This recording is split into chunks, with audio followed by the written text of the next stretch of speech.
আউযুবিল্লাহি মিনাশ শাইতানির রাজিম বিসমিল্লাহির রহমানির রহিম।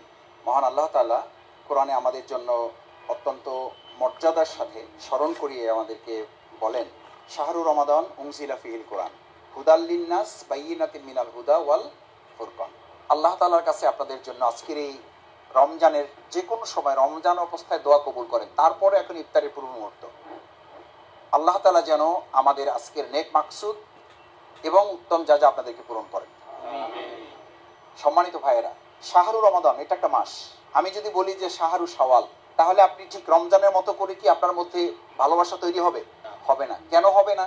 রমাদানের সাথে সম্পর্কটা কি, বৈশিষ্ট্যটা কি, মর্যাদাটা কেন?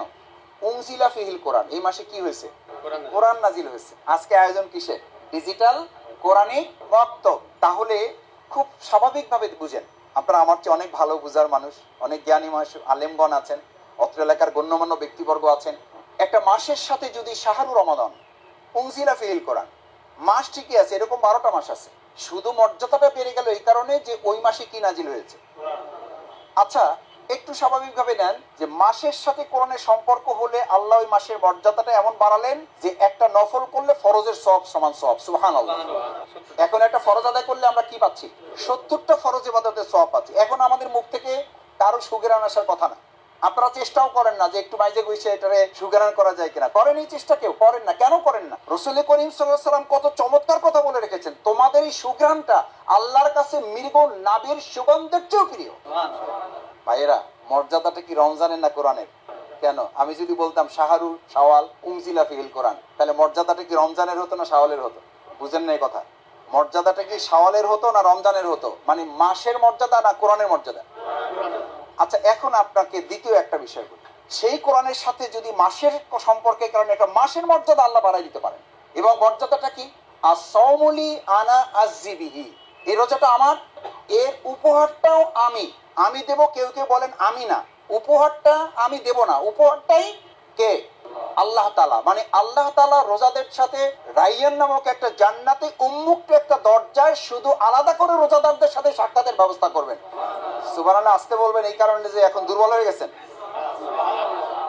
ভাইরে, জান্নাতীরা জান্নাতে যাওয়ার পরও এরকম আপনাদের যখন ইফতার সাজাবেন, একটু পরে জান্নাতে সব সাজানো থাকবে, ফেরেশতারা বলবে কিরে বেড়া, খাওয়া শুরু করস না কেন? এত নাজ নেয়ামত দেওয়া হইলো। জান্নাতে কোনো পাগল এই জন্য যাবে না যে ওখানে ইন্ডিয়ান খেজুরের পরিবর্তে, ইন্ডিয়ান আপেলের পরিবর্তে জিজ্ঞেস করবে, এই মিয়া অস্ট্রেলিয়ান আপেলটা কই, আর এই কালা আপেল দিচ্ছে কেন, লালটা দিচ্ছে কেন, সবুজ আপেল নিয়ে আসো আমার জন্য বেড়া। জান্নাতে খাওয়ার জন্য কেউ ঢুকবে না, জান্নাতে ঢুকে তার পেরেশানি থাকবে এই জান্নাতের নাজ নেয়ামত যিনি এত সুন্দর করে আয়োজন করলেন, আমার ওই রবের সাথে দেখা করার সাথে আমি একটা স্পর্শই করবো না। ফেরেশতারা পেরেশান হয়ে যাবে, ফেরেশতারা পেরেশান হয়ে যাবে যে আল্লাহ কি, এ কোন জান্নাতি লোক, এ কোন বান্দা আপনি নিয়ে আসছেন এখানে, এর তো কিছুই খাচ্ছে না। এখন আমি আপনি হইলে তো বলবেন যে ভাই যাই যা বলেন বলেন, আগে ঢুইকা সব দেখে শুনা তারপরে আঙ্গুর দেখবো যে এইটা চট্টগ্রামেরটা দিছে নাকি অস্ট্রেলিয়ানটা দিছে। এই চিন্তা করার সুযোগ ওখানে কোনো বান্দার নাই। ওখানে সবাই মিলে একটা টার্গেট, তার সাথে সাক্ষাৎ। আল্লাহ তাআলা জিবরাইল আমিনকে নির্দেশ দিবেন, আমার এই সকল জান্নাতীদের যেখানে অবস্থান করেছে তারা, তাদের সাথে আমার মাঝখানে যে পর্দাটা আছে, যে হিজাবটা আছে, এটা তুলে দাও, তার সাথে তাদের সকলের সাথে আমাদের সাক্ষাতের ব্যবস্থা করে দাও। সুবহানাল্লাহ। সেই সাক্ষাতের প্রথম সাক্ষাৎ প্রার্থী হচ্ছে যারা এই রমাদানে আল্লাহ তাআলা বলেন আমি তাদের উপহার। বাইরে এখানকার এমপি সাহেব আপনার জন্য একটা উপহার পাঠাইছে তার পিয়ন দিয়ে। অনেক সময় আপনারা মাইন্ড করেন না? মাইন্ডও করেন, আবার বলেন যে অন্তত তালিকার মধ্যে তো আছি, তালিকার মধ্যে তো আছে, একটু মনে মনে খুশি হয়, আবার একটু কি লাগে, একটু বেজারও লাগে। ওনার কিছু খাস লোক থাকে, থাকে না? থাকে না? এই খাস লোকদেরকে উনি বলেন, এই আব্দুর রহিম, রাত 2:30টায় তুই আসবি আমার রুমে। কয়টায়? 2:30টায়। ওই সময় তার কাছে আর কেউ থাকে না। থাকতে থাকতে থাকতে থাকতে সব লোকের বিদে দেয়, তোমার কাজ শেষ, যাও, এই তুমি শেষ, যাও, এই তুমি যাও, ও তুমি তুমি বসো, তোমার সাথে আমার আলাদা কথা আছে। আল্লাহ তাআলা রমজানের রোজাদারদের সাথে ওভাবে করে আলাদা ব্যবস্থাপনায় তিনি নিজে হাজির হয়ে আলাদা কথা বলবেন। সুবহানাল্লাহ। তো জোরে কইছেন, এরপর একটা কি করবেন এটা একটু চিন্তা করেন। এখন দুনিয়ার হিসাবে বলেন, এবার সেই কোরআনের সাথে যদি আপনার সম্পর্ক বাড়ে, মাসের মর্যাদা যে আল্লাহ বাড়িয়ে দিতে পারে, ওই কোরআনের সাথে আপনার সম্পর্ক বাড়লে আপনার মর্যাদা কমে যাবে। সম্পর্ক কেমন আমাদের? এমন সম্পর্ক যে এই কোরআন এত উপরে বাসায় রাখা আছে যে ওটা নামাইতে হইলে কি লাগে, কি লাগে, সবাই লাগে, এটা বলছি না, মাফ করে দিন। অনেকেরই যা লাগে তাতে তো সন্দেহ নাই। এত সম্মান, এটার এত মর্যাদা দিচ্ছি যে এটা নামাইতে হইলে কি লাগে? মই লাগে। এটা তো মই লাগানোর জন্য নামানো আপনাকে দেওয়া হয় নাই। আপনার সাথে যদি কোরআনের সম্পর্কের কারণে মর্যাদা বাড়ে, কাউন্সিলরের সাথে যদি সম্পর্ক বাড়ে, কোরআনের সাথে যদি আমাদের এখানকার এমপি মহোদয়ের সম্পর্ক বাড়ে, কোরআনের সাথে যদি আমাদের সংসদের সম্পর্ক বাড়ে, কোরআনের সাথে যদি আমাদের বঙ্গভবনের সম্পর্ক বাড়ে, তাহলে বঙ্গভবন এবং আমাদের সংসদ ভবনের মর্যাদা আল্লাহ কমাই দিবেন না বাড়াই দিবেন? এটার জন্য গবেষণা লাগবে। আমাদের মর্যাদা এখন কমতেছে না বাড়তেছে, এটা কোনো রাজনৈতিক হিসাবে বলবেন না। মুসলিম হিসাবে মনের মধ্যে মুসলিম উম্মার চিন্তা ধারণ করে বলবেন। একজন মুসলিম হিসাবে সাহস করে বলবেন।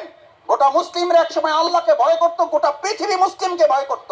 আর আমরা এখন মশাকে ভয় করা শুরু করেছি, পিঁপড়া আমাদেরকে ভয় দেখানো শুরু করেছে। অথচ কোরআন এই কারণে আমাদের কাছে নাজিল হয় নাই ভাইয়েরা। আজকে ডিজিটাল কোরআনের মক্তব শুধু কোরআন পড়ানোর জন্য না, শুধু কোরআন শেখার জন্য না, শুধু কোরআন জানার জন্য না। কোরআন পড়লে সওয়াব হবে নিঃসন্দেহে, কোনো সন্দেহ নেই এতে। নিশ্চয়ই পড়বেন, একটা অক্ষর পড়লে 10টা সওয়াব আপনি পাবেন। ভাইয়েরা একটা কথা মাথায় রাখবেন, আমি অনেক সময় ছোট্ট একটা উদাহরণ দেই। আপনাকে কোনো এক মালিক তার জমি চাষ করার জন্য আপনাকে কৃষক হিসাবে নিয়োগ দিয়েছে। চাকরি কিসের? কৃষক। সাথে টুকটাক বাড়ির কিছু কাজবাজ করতে হয়। কি করতে হয়? টুকটাক কাজবাজ করতে হয়। ওই কাজ করলে অতিরিক্ত আরো কিছু কি দেওয়া হয়? বেতন সে পায়, কিন্তু মূল কাজ কি? কৃষি কাজ করা। এখন এই কৃষি কাজ করতে গেলে 3টা কষ্ট হয়। গায়ে রোদ লাগে, বৃষ্টি হইলে বৃষ্টিতে ভেজা লাগে, আর ওই জঙ্গল সাফ করতে গেলে জোকে পোকে কামড়ায়। সে চিন্তা করছে মূল চাকরিতে ক্ষমাকা ঝামেলা করে লাভ কি, তার চেয়ে ডানে বামে এই যে অতিরিক্ত কাজ করে যদি আমি বেতনের সাথে অতিরিক্ত টাকাগুলো পাইয়ে যাই, তাহলে তো আমার জন্য ভালো। আর এই কষ্টটা আচ্ছা, এখন আপনি বলেন যে উদ্দেশ্যে তাকে চাকরি দেওয়া হয়েছে, সেই চাকরি বাদ দিয়ে ডানে বামের এই কাজগুলো করে সে বোনাসটা পাবে নাকি তার চাকরিটা চলে যাবে? ভাইয়েরা, এবার একটু বিবেকের কাছে প্রশ্ন করেন। আল্লাহ তাআলা আমাদেরকে পৃথিবী থেকে খালি সওয়াব অর্জন করার জন্য পাঠাইছেন, একটা দায়িত্ব দিয়ে পাঠাইছেন। এই সওয়াব অর্জন করার জন্য, এই তেলাওয়াত করার জন্য, এই ইবাদত করার জন্য, এই বন্দেগী করার জন্য, এই জিকির আজকার করার জন্য। শুধু কি ফেরেশতা? টোটাল মাখলুকাত। এমনকি আপনি যে ফ্লোরে বসে আছেন, যে দেয়াল, যে ওয়াল, যে ফ্লোর, যে পিলার, এই প্রত্যেকটা পিলারের প্রত্যেকটা অণু পরমাণু পর্যন্ত এগুলো আল্লাহর এক একটা মাখলুক। আপনার কথা শুনছেন, আপনাকে দেখছেন, আপনাকে বুঝছেন। কাল কিয়ামতের দিন এই ফ্লোর, এই পিলার, এই ছাদ, এই অণু পরমাণু আপনার পক্ষে অথবা বিপক্ষে কি দেবে? সাক্ষী দেবে। এখানে যদি নাচ গান হয়, নিশ্চিত থাকুন এই ফ্লোর, এই পিলার কাল কিয়ামতের দিন আল্লাহর অনুমতি নিয়ে মুখ খুলে বলবে, আল্লাহ আমার পিলারে বসে, আমার ফ্লোরে বসে, আমার এই ছাদের নিচে বসে, আমার এই চেয়ারে বসে, এই যেগুলোকে এখন আপনার বোবা মনে হয়, নিষ্প্রাণ মনে হয়, এগুলোকে সেদিন মুখ খুলে দেওয়া হবে, জীবন দিয়ে দেওয়া হবে। আলহামদুলিল্লাহ, শুকরিয়া আদায় করি, প্রাণ ভরে শুকরিয়া আদায় করুন। যেই ফ্লোরে বসে আসি, যেই ছাদের নিচে বসে আসি, আল্লাহ দয়া করে কাল কিয়ামতের দিন এগুলো যেন আমাদের জন্য জান্নাতে নাজিয়ে যাওয়া হয়ে যায়। রমাদান আপনার সাথে সম্পর্কের মাধ্যমে আপনার মর্যাদা বৃদ্ধি করে দেয়। ওই যে বললাম, এখন কৃষক মূল কাজ বাদ দিয়ে আমাদের এরাও আল্লাহর জিকির করে, এরা আল্লাহ স্মরণ করে। আল্লাহ তাআলা আমাদেরকে যখন পৃথিবীতে প্রেরণ করবেন, তখন এই আশরাফুল মাখলুকাত বাদ দিয়ে ফেরেশতাদের সাথে আল্লাহ তাআলার একটা আর্গুমেন্ট হয়েছে না হয় নাই? ঝগড়া হয়েছে একটা। কি হয়েছিল? ঝগড়াটা কি ছিল? যে আল্লাহ জিকির আজকার যা করতেছি, আমরা একটু টায়ার্ড হয়ে গেছি, আমরা তো কুলাই উঠতে পারতেছি না, এবার আলাদা জগৎ, আলাদা জাতি তৈরি করেন, এটা বলেছিল। কি বলেছিল? যা করার তো আমরাই করতেছি, এদের দরকার কি, এদের প্রয়োজনটা কি? আল্লাহ তাআলা তখন একটা ডিসিশন দেন নাই নাকি উনি মনে করছিলেন ক্ষমাকে আবার কোন ঝামেলায় যায় লাভ কি, ওরা যা বলছে এটাই ঠিক, এরা যাই মারামারি কাটাকাটি উড়াউড়ি করবে, থাক বাদ দে, এর চেয়ে আমার যা আছে এগুলোর সংখ্যা প্রয়োজন আরো বাড়াই দে, আমার খালি ইবাদত বন্দেগী দরকার। যদি শুধু ইবাদত বন্দেগী আর জিকির আজকারই দরকার হতো, তাহলে আমাদেরকে আলাদা করে সৃষ্টি করার কোনো প্রয়োজন ছিল না। এটার জন্য তারাই যথেষ্ট ছিল। তাহলে আমাদেরকে আলাদা করে সৃষ্টির উদ্দেশ্য হচ্ছে এই কোরআন নাজিল করে আল্লাহ বলে দিলেন, আপনারা সালাতুল জোহর আদায় করেছেন, একটু পরে সালাতুল আসর আদায় করবেন। কার নির্দেশ? আল্লাহর নির্দেশ। এবার সেই আল্লাহ তাআলা নির্দেশ দিচ্ছেন ইতাউজ যাকাত, যাদের যাকাতের নিসাব হবে তারা কি করো? যাকাত আদায় করো। আমরা করি না? রমজান হচ্ছে আত্মশুদ্ধি, যাকাত হচ্ছে অর্থশুদ্ধি। আবার বলেন, রমজানের মধ্যে কি শুদ্ধি হয়? আত্মা শুদ্ধি হয়। আর যাকাতের মধ্যে অর্থশুদ্ধি হয়।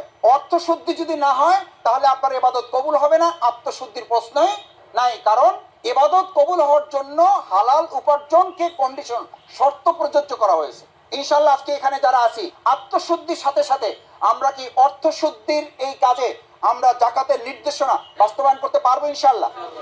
সবাই রাজি আছেন তো ইনশাআল্লাহ? আল্লাহ আমাদের তৌফিক দিন। ভাই মালিক 3 মাস পরে এবার কৃষককে জিজ্ঞেস করছে যে ভাইরে আলহামদুলিল্লাহ টুকটাক ভালো কাজ তো করছোই, তেলাওয়াত তো ভালোই করছো, জিকির তো ভালোই করছো, তাহাজ্জুদ তো খারাপ করো নাই, তো এবার একটু বলো দেখি যেই কাজের জন্য তোমার নিয়োগ দিছি আমার এই জমির খবর কি, আমি একটু ফসল দেখতে যেতে চাই। এর মাথায় তো এবার কি ভেঙে পড়ছে? আরে কয় বাস, বাস পড়লে তো এটা সামলান যায়। কি ভেঙে পড়ছে? আকাশ ভেঙে পড়েছে। কারণ যে দায়িত্বে তারে রাখা হয়েছে সে দায়িত্ব বাদ দিয়ে সে নফলটুকু নিয়ে, অতিরিক্ত নফল মানে কি? অতিরিক্ত, ওটার মূল্য আছে, ওটার দাম আছে, ওটা পূর্ব সন্তুষ্ট মালিকের সন্তুষ্টর জন্য ওটা কাজে লাগে। কিন্তু ওটা যদি মূল কাজের সাথে বাদ দিয়ে সে এটা করে, যেমনটা সে করেছে 3 মাস পর এখন জমি যখন দেখতে যাইতে চাইতেছে সে তো কাসুমাসু করতেছে, কয় হুজুর আমি কালকে তাহলে মাছ একটু বেশি করে ধরি। কয় বেটা মাছ বাদ দে, মাছ খাইতে হলে তো ভাত লাগবে, আমার তো ভাতই নাই, আমার তো রুজিই নাই। আরে বেটা চাউল তো শেষ হয়ে গেছে, এই জন্য তো জমির খোঁজ দিতেছে, আমার জমিতে চলো তুমি আগে। কি করবে? মালিক বলছে উপায় তো নাই। যাইয়া দেখে কোরআন নির্দেশ দিয়েছে ইয়া আইয়ুহাল্লাযীনা আমানু কু আনফুসাকুম, নিজে বাঁচো, তারপর আহাল নিয়ে ভাবো, তারপর রাষ্ট্র নিয়ে, তারপর সমাজ নিয়ে ভাবো। সমাজ নিয়ে ভাবতে হবে, তো নিজেরই খবর নাই। মালিক এবার জমিতে নিয়ে গেছে, যাইয়া দেখে জমি জঙ্গলে আগাছায় সমানে ওটা কি হয়ে আছে। যেখানে ভালো কাজ থাকবে না সেখানে অন্যায় কাজ থাকবে না, থাকবে না। জমি দিয়ে কল্পনা করেন, জমিতে ফসল ফলার নাই, ফালাই রাখছেন, ওখানে আগাছা ফলানোর জন্য কি কোনো কৃষক নিয়োগ করা লাগে? লাগে না। আর আপনি যদি এই সিদ্ধান্ত নেন, ভালো করে বুঝেন, আবার প্রত্যেকটা পয়েন্ট মাথায় নিন, এই সিদ্ধান্ত নেন, যাইয়া বলেন মালিকের বুঝাইছেন, মালিক আচ্ছা হয়েছে যা হয়েছে আপনি আমার মাফ করেন। কি করবেন? মুরব্বী মানুষ, মাফ তো করবেনি। আমরা যেমন আল্লাহর কাছে বলি আল্লাহ যা হয়েছে হয়েছে, কি করেন? এই যে রোজায় বলতেছি মাফ করেন, আল্লাহ মাফ করেন। এই মাফের একটা কথা এবার উল্লেখ করে দেই, হাদিসের চমৎকার একটা বর্ণনা। এই বর্ণনাটা আপনাদের জন্য খুবই জরুরি। এই যারা অনেক সময় বলেন যে ভাই দোয়া তো করি, দোয়া যে কবুল হয় কিনা এটাই বুঝতেছি না, দোয়া কবুল হয় কিনা এটা বুঝার কোনো উপায় আছে কিনা এটা আমাদেরকে একটু শিখাই দেন, এটা আমাদেরকে একটু জানাই দেন। এই দোয়া কবুল হবে হবে না আল্লাহ রসুল সাল্লাল্লাহু আলাইহি সাল্লাম পরিষ্কার ঘোষণা করেছেন। ভালো করে শোনেন, দোয়া কেন কবুল হবে না? কেন কবুল হবে না? দোয়া করবেন, চোখের পানি পড়বে, জানামাজ ভিজবে, এই আজকে ইফতারির আগে চোখের পানি ফেলে দোয়া করবেন, কবুল হবে না। মন খারাপ করছেন, হতাশ হচ্ছেন, কিন্তু হতাশার কথাটাও তো আপনাকে জানতে হবে। এরপর আসার কথাও আছে। রোগীর ক্যান্সার হয়েছে, তারপরে যদি ডাক্তার বলে কিছুই হয় নাই, যান প্যারাসিটামল 2টা খান ভালো হয়ে যাবেন, ভালো ডাক্তার? ও তো মরার ডাক্তার, ও নিজেও মরছে, আপনাকেও মরবে। আজকের সমাজ হচ্ছে আপনাকে শুধু মান ক্বালা লা ইলাহা ইল্লাল্লাহ ফাদাখালাল জান্নাহ, খালি কলেমা পড়ো আর কই ঢুকো, এই ওয়াজ করলে আপনার কাছে ভালো লাগে। আর আমি যদি এই হাদিস শোনাই, আপনাকে যদি নাম্বার সহ বলে দেই, আপনি নিজে গিয়ে পড়ে দেখবেন, এখন মোবাইলে সার্চ দেন, আন হুযায়ফা রাদিয়াল্লাহু তাআলা আনিন নবী সাল্লাল্লাহু ক্বালা, রাসূল সাল্লাল্লাহু আলাইহি ওয়াসাল্লাম শুধু এটা বলে শেষ করেন নাই, ওয়াল্লাযী নাফসি বিয়াদিহি, যার কাছে আমার জীবন তার কসম, তার কাছে জীবন আল্লাহর কসম, যার কাছে আমার জীবন তার কসম করে বলছি, লা তা'মুরুন্না বিল মারুফ, তোমরা যে জমিনে বাস করো সেই জমিনে তোমরা সৎ কাজের আদেশ করবা না। কোরআনের নির্দেশ, সৎ কাজের আদেশ তোমরা করবা না, লা তা'মুরুন্না, অথচ তোমাদেরকে নির্দেশ দেওয়া হয়েছে সৎ কাজের আদেশ করো। ওয়ালা তানহাউন্না আনিল মুনকার, বোকার মাথায় এটা কে ঢুকিয়েছে? তোমাকে আঘাতটা হানতে হবে আগাছায় না ফসলে। আমি দেখতে চাই কৃষক কষ্ট করে তোমার পোকার এই কামড় মোকাবেলা করে ফসল তুলতে পারে কিনা, এই যোগ্যতা থাকলেই তার ঘরে ফসল তুলে দেওয়া হবে। ইসলামের জন্য, কোরআনের জন্য আপনি শুধু কাচুমাচু করবেন, জিলাপি খাবেন, ইফতারে চোখের পানি ফেলবেন, আর কোরআনের রাষ্ট্র কায়েম হয়ে যাবে, কোরআনের আইন কায়েম হয়ে যাবে, আল্লাহর হুকুম আপনি পালন করেছেন বলে আত্মহারাদিত হবেন। এই জন্য আল্লাহ তাআলা আপনাকে পৃথিবীতে পাঠান নাই। আল্লাহ দেখতে চান ওই আগাছার উপরে যে পোকা পড়ে নাই, পোকা পড়েছে ফসলের উপরে। আমরা যে জমিনে বাস করি, জমিনটাকে একটা জমির মতো করে এখন ভাবেন, এই জমিতে আগাছা আছে না নাই? আমার বাবা শামুক কুড়াতেন, হাঁসের জন্য প্রফেসর ছিলেন। এটা কোনো অহংকার করে বলছি না, এগুলো আমাদের তখন ট্র্যাডিশন ছিল, এগুলো এখন কেউ ভাবেও না, চিন্তাও করতে পারে না। ঢাকা থেকে গেলে তো তারে সালাম না দিলে বলে আমি ঢাকা থেকে আসি, সালাম দিলি না কেন? বলে না, বলে না। এগুলো কিয়ামতের লক্ষণ। আল্লাহ রাসূল হাদিসে বলেছেন এটা। এলেম চলে যাবে, সম্মান উঠে যাবে। যারা সম্মান পাওয়ার যোগ্য না তারা সম্মান জোর করে আপনার কাছ থেকে ছিনিয়ে নেবে। আল্লাহ রাসূল স্পষ্ট করে বলেছেন। এই জামানা আসবে না, আসছে, চলতেছে। আর আপনি কি মনে করতেছেন কিয়ামত চলে আসছে? আল্লাহ রাসূল এভাবে আঙ্গুল দেখিয়ে বলেছেন, সতর্ক হন। আপনারা কোরআনকে মহব্বত করেন, আপনাদের সাথে থাকলে এই মহব্বত ওরা কোরআনের সাথে লোকগুলোকে আল্লাহ জান্নাতে আজকে একত্রিত করেছেন, জান্নাতে একত্রিত করে দেবেন, শুধু সেই আশা নিয়ে এসেছে। আল্লাহ আমাদের জান্নাতে একত্রিত করে দিন। কোরআনকে যারা মহব্বত করবে, কোরআন সেদিন মহব্বত করে বলবে, আল্লাহ আল্লাহ এই লোকটা মদ খাইছে, গাঁজা খাইছে, জেনা করছে, চুরি করছে, ডাকাতি করছে, নামাজ পড়ে নাই, রোজা করে নাই, আর যাই করছে করছে, আমারে ভালোবাসছে, আল্লাহ আমারে ভালোবাসছে। যদি এর জাহান্নামে দিতে হয় তাহলে তার সাথে আমাকেও জাহান্নামে দিতে হবে। আমারে ছাড়া আমি তারে জাহান্নামে দিব না। আমি তার জাহান্নামে যাইতে দেব না। কোরআনে আর্গুমেন্ট যদি কারো পক্ষে করে আল্লাহ তাকে জাহান্নামে দিবেন? ভাইরা, আল্লাহর দাসত্বের শর্ত হচ্ছে ওয়াজিতারিবুত তাগুত। আগে আগাছা মুক্ত করো, আগে আল্লাহর বিরোধিতাকারীকে অস্বীকার করো, ওদেরকে নির্মূল করো, ওদেরকে দাওয়াত দাও, হেদায়েতে নিয়ে আসো। আর না হওয়া পর্যন্ত নির্মূল করে তারপর তোমার ইবাদত কবুল হবে, না হলে তোমার ইবাদত কবুল। কারণ গোলামীর ইবাদতের দাসত্বের পূর্ব শর্তই হচ্ছে ওয়াজিতারিবুত তাগুত। এটা রাজনীতির কথা বলছি, এটা ইসলামী আন্দোলন বাংলাদেশের কথা বলছি, এটা জামাত ইসলামীর স্লোগানের কথা বলেছি, তার কথা। এই যে কোরআন আপনারা শিখেছেন, আনিবুদুল্লাহ, দাসত্ব করার শর্ত হচ্ছে আল্লাহ তাআলা কিছু কাজ নিষেধ করেছেন, 1000 আদেশ দিয়েছেন, 1000 নিষেধ করেছেন। দিস ইজ কোরআন। সেই কোরআন শিখতে এসেছেন আপনারা। কিভাবে শিখবেন সেই কথাটুকু বলে আলোচনা শেষ করে দেই। যদি ফসল তুলতে হয়, যদি ফসল ফলাতে হয়, যদি কোরআনের ফসল মানুষের ঘরে ঘরে পৌঁছাতে হয়, তাহলে কোরআনের ফসলের জন্য যেমন কাজও করতে হবে, একই সাথে কোরআনের সাথে সাংঘর্ষিক ওই জমির ফসলের সাথে সাংঘর্ষিক। আমার সাথে বিরোধিতা হচ্ছে ফসলের মতো। ফসলের শত্রু আগাছা, কোরআনের শত্রু হচ্ছে আগাছা। শুধু কোরআন শুনেছেন, হত্যা করতে গিয়েছেন নিজের বোনকে। শেষ পর্যন্ত কাকে হত্যা করতে গিয়েছেন? শুনেছেন যে দাওয়াত কে দিয়েছে? মুহাম্মদ সাল্লাল্লাহু আলাইহি সাল্লামকে। তাকে হত্যা করতে গিয়েছেন। সেখান থেকে ইসলাম কবুল করে তিনি বলেছিলেন, ওয়াইন সামা ওয়া সাল্লা ওয়া জামা আন্নাহু মুসলিম। নামাজ পড়ে, রোজা রাখে, হজ করে, যাকাত দেয়, সাদাকা করে, টুপি পরে, দাড়ি রাখে, সব ঠিকঠাক আছে। আর কিসের কথা বলা হবে? আর কিসের কথা বলা হবে? এরপর রাসূল সাল্লাল্লাহু আলাইহি সাল্লাম বললেন, ওই লোকটা শুধু আল্লাহর জমিনে এই কোরআনের বিধানকে বিজয় করার জন্য কাজই শুধু করে না, বাকি সব ঠিক আছে। ফাহুয়া মিন জুসি জাহান্নাম, সে হবে জাহান্নামের অধিবাসী।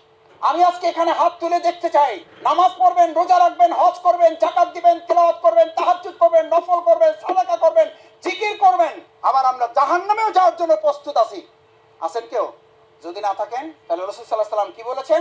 নামাজ পড়বা, রোজা রাখবা, হজ করবা, যাকাত দেবা, সাদাকা সব করবা, দাড়ি টুপি সব থাকবে, শুধু কোরআনকে বিজয়ের জন্য তোমরা কাজ করবে না। কোথায় যাবে সে? আল্লাহ জাহান্নাম থেকে হেফাজত করুন।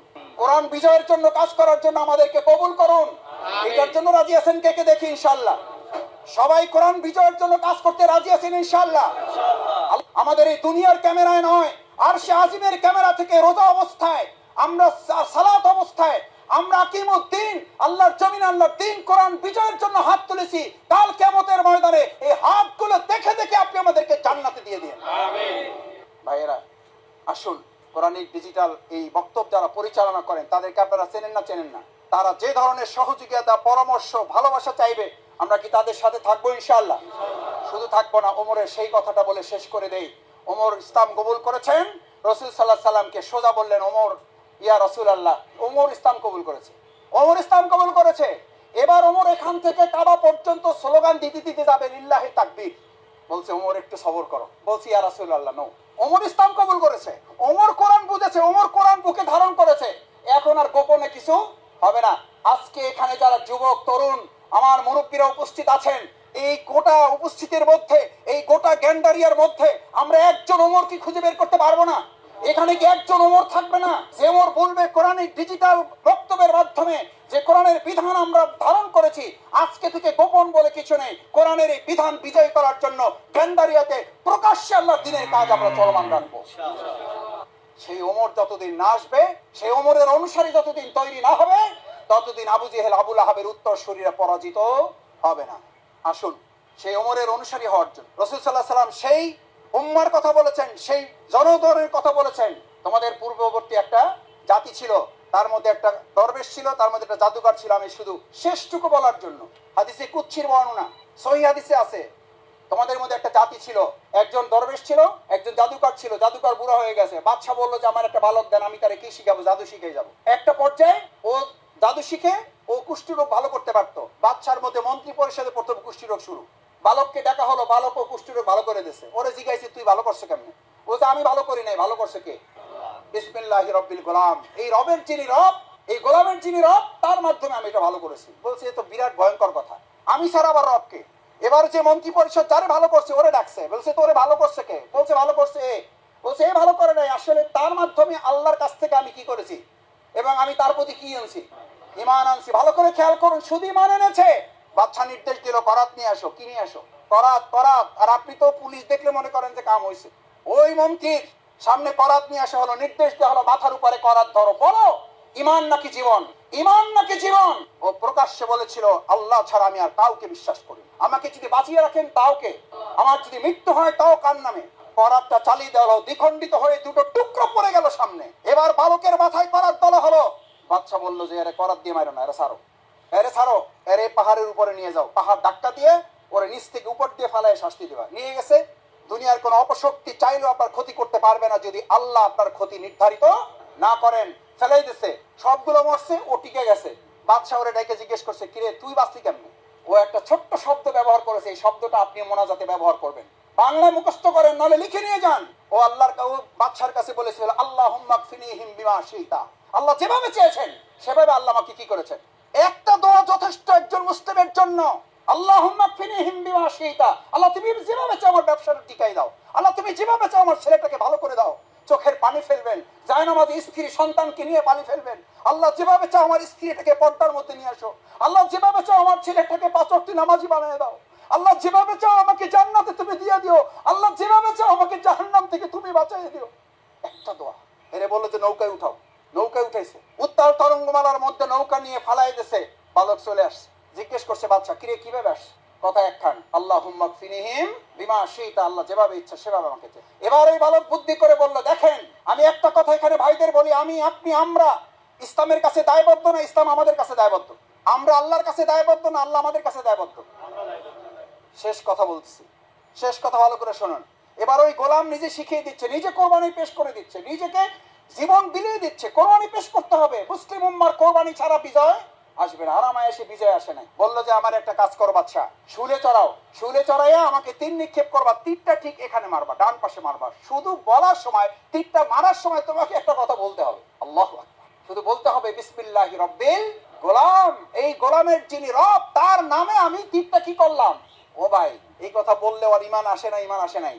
ও ইমান গ্রহণ করছে না করে নাই? বালক কি বুদ্ধি করছে, তার আগে আরেকখান বুদ্ধি করছে। আপনি মনে করেন আপনি আমি ছাড়া, এই আব্দুর রহিম, আব্দুল সত্তার, আব্দুল করিমরা ছাড়া, গ্যান্ডারি এর লোকরা ছাড়া আল্লাহ ইসলাম বিজয় করতে পারবে না। ইসলাম বিজয় হবে, আপনি পিছনে পড়ে থাকবেন, আপনার কপাল পূর্বে। এই পৃথিবীতে, এই বাংলাদেশে একটা সময় ইসলাম বিজয় হবে, আপনি সহ হবে অথবা আপনি সারা হবে। ও বললো যে তুমি যত প্রজা আছে সবাইকে ডাকতে হবে, ডাকো একটা মাঠে। ডাকছে, শুলে চড়াইছে, বিসমিল্লাহি রাব্বিল গোলাম বলে ও তীরটা মারিয়ে দিছে। মারিয়ে দেওয়ার পর বলছে শুধু মারলেই হবে না, আমি আল্লাহর কাছে বলবো আল্লাহ বিসমিল্লাহি রাব্বিল গোলাম, তোমার রব তোমার কাছে ফিরে যেতে চায়, এটা বলে হাত রাখলেই কেবল আমি মৃত্যুবরণ করবো। সুবহানাল্লাহ। এই নিক্ষেপ করেছে, হাত রেখেছে, পড়ে গেছে।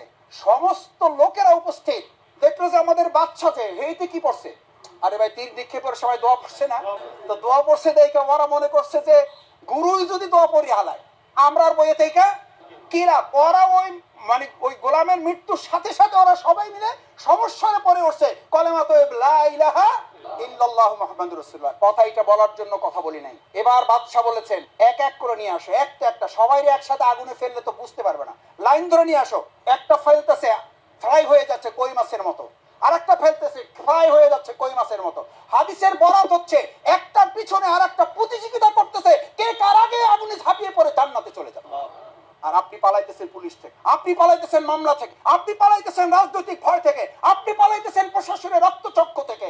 তাদের ঈমান আর আমাদের ঈমান। শেষ কথাটা এখানে বলা হচ্ছে হাত্তা জাআত ইমরাআতু ওয়া মা সাইবুল্লাহ, সর্বশেষ আস্তে আস্তে আস্তে আস্তে একটা মহিলা আসলো, একজন রমণী আসলো, কোলে কি ছোট্ট একটা বাচ্চা। সাধারণত কোলে বাচ্চার প্রতি মায়েদের বাবাদের একটু কি থাকে, ভালোবাসা থাকে। বাদশা এবার নির্দেশ দিল দুটার একসাথে না, ওর যদি দুর্বল ঈমান থাকে তাহলে ওর ছেলেকে ফালানোর সাথে সাথে ও কি করবে, আত্মসমর্পণ করবে। বলা হলো ওর ছেলেটাকে আগে ফ্রাই করো। কোলের ছেলেটাকে ফ্রাই করছে।